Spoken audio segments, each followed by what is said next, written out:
The last shop was narrow and shabby. Peeling gold letters over the door read Ollivanders, makers of fine wands since 382 BC. A single wand lay on a faded purple cushion in the dusty window. A tinkling bell rang somewhere in the depths of the shop as they stepped inside. It was a tiny place, empty except for a single spindly chair that Hagrid sat on to wait. Harry felt strangely as though he had entered a very strict library. He swallowed a lot of new questions that had just occurred to him and looked instead at the thousands of narrow boxes piled neatly right up to the ceiling. For some reason, the back of his neck prickled. The very dust and silence in here seemed to tingle with some secret magic. "Good afternoon," said a soft voice. Harry jumped. Hagrid must have jumped too, because there was a loud crunching noise, and he quickly got off the spindly chair. An old man was standing before them, his wide, pale eyes shining like moons through the gloom of the shop. "Hello," said Harry awkwardly. "Ah, yes," said the man. "Yes, yes. I thought I'd be seeing you soon, Harry Potter." It wasn't a question. "You have your mother's eyes. It seems only yesterday she was in here herself, buying her first wand. 10¼ inches long, swishy, made of willow. Nice wand for charm work." Mr. Ollivander moved closer to Harry. Harry wished he would blink. Those silvery eyes were a bit creepy. "Your father, on the other hand, favored a mahogany wand, 11 inches, pliable, a little more power and excellent for transfiguration." "Well, I say your father favored it. It's really the wand that chooses the wizard, of course." Mr. Ollivander had come so close that he and Harry were almost nose to nose. Harry could see himself reflected in those misty eyes. "And that's where—" Mr. Ollivander touched the lightning scar on Harry's forehead with a long white finger. "I'm sorry to say I sold the wand that did it," he said softly. 13½ inches, powerful wand, very powerful. And in the wrong hands, well, if I'd known what that wand was going out into the world to do—" He shook his head and then, to Harry's relief, spotted Hagrid. "Rubeus Hagrid, how nice to see you again. Oak, 16 inches, rather bendy, wasn't it?" "It was, sir, yes," said Hagrid. "Good wand, that one. But I suppose they snapped it in half when you got expelled?" said Mr. Ollivander, suddenly stern. Yes, they did, yes," said Hagrid, shuffling his feet. "I've still got the pieces, though," he added brightly. "But you don't use them," said Mr. Ollivander sharply. Oh, no, sir," said Hagrid quickly. Harry noticed he gripped his pink umbrella very tightly as he spoke. Said Mr. Ollivander, giving Hagrid a piercing look. "Well now, Mr. Potter, let me see." He pulled a long tape measure with silver markings out of his pocket. "Which is your wand on?" Well, I'm right-handed," said Harry. "Hold out your arm, that's it."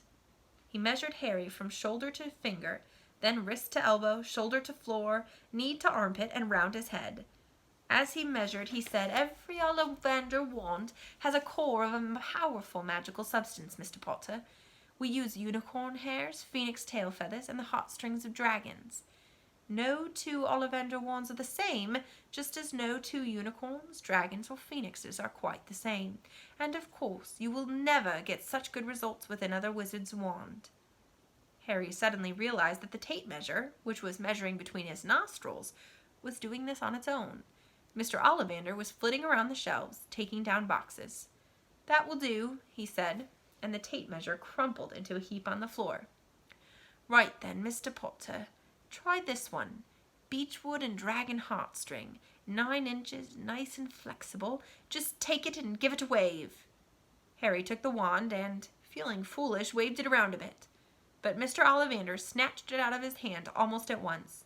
"Maple and phoenix feather, 7 inches, quite whippy. Try—" Harry tried, but he had hardly raised the wand when it, too, was snatched back by Mr. Ollivander. No.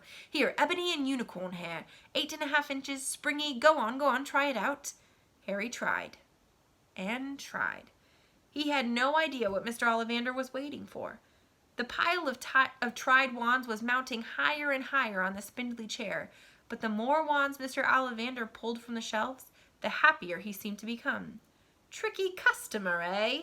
Not to worry, we'll find the perfect match here somewhere. I wonder now, yes, why not? Unusual combination.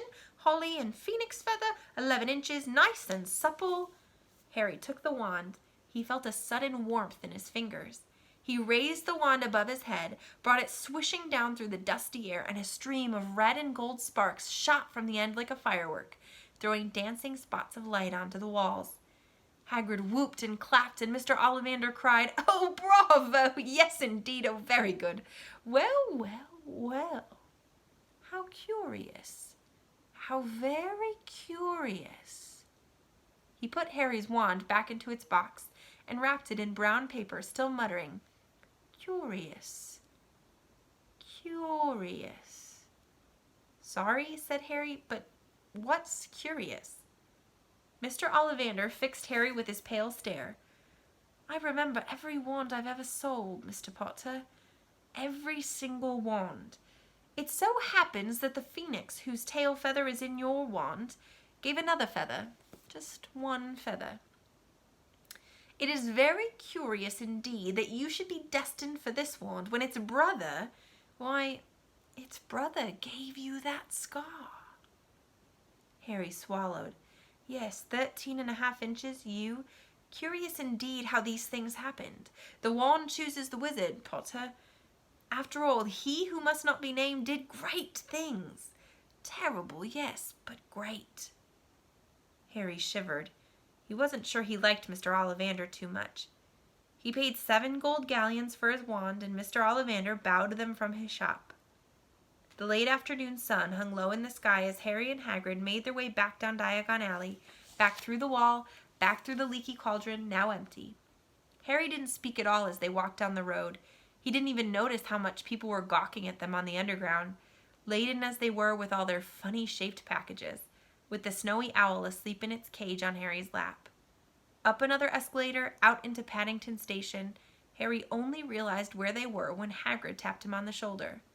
"Got time for a bite to eat before your train leaves?" he said. He bought Harry a hamburger, and they sat down on plastic seats to eat them.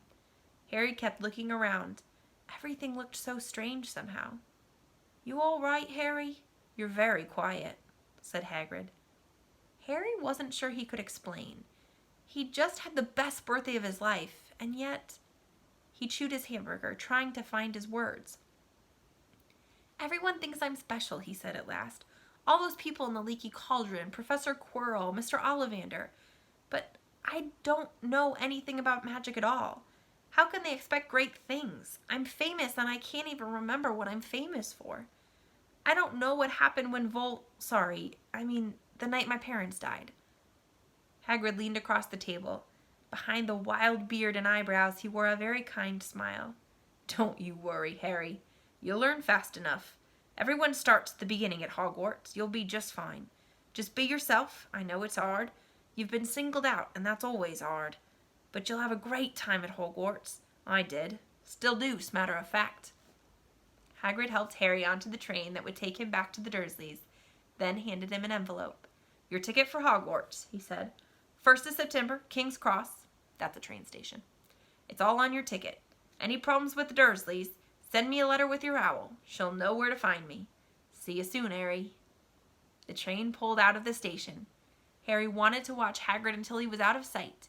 He rose in his seat and pressed his nose against the window, but he blinked and Hagrid was gone.